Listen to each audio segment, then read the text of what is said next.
पाक इंग्लैंड टी20 सीरीज की कौमी टीम के शाहीन आज पलटकर झपट पड़े। पाक इंग्लैंड टी20 के चौथे मैच में सनसनीखेज मुकाबले के बाद शाहीनों ने इंग्लिश टीम को पिछाड़ कर रख दिया। कौमी टीम ने इंग्लैंड को 3 रन से शिकस्त दे दी। बॉलर्स की बेहतरीन कारकर्दगी के बायस शिकस्त के करीब पहुंचकर कौमी टीम फतह से हमकिनार हुई।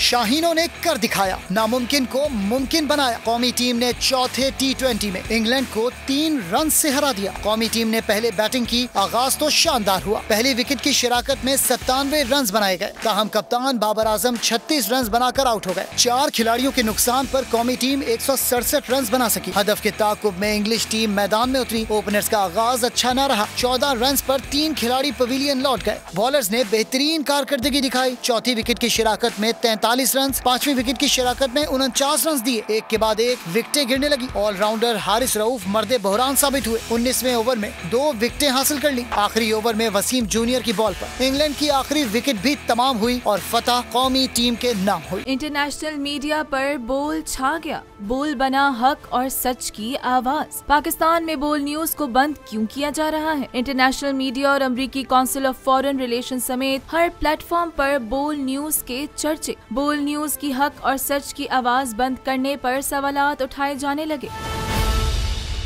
सबसे ज्यादा व्यूज, सबसे ज्यादा रील्स और सबसे ज्यादा रेटिंग के साथ बोल अब भी नंबर 1 पोजीशन पर बरकरार। और अगर आपको हमारी ये वीडियो पसंद आई है तो लाइक पर क्लिक कीजिए।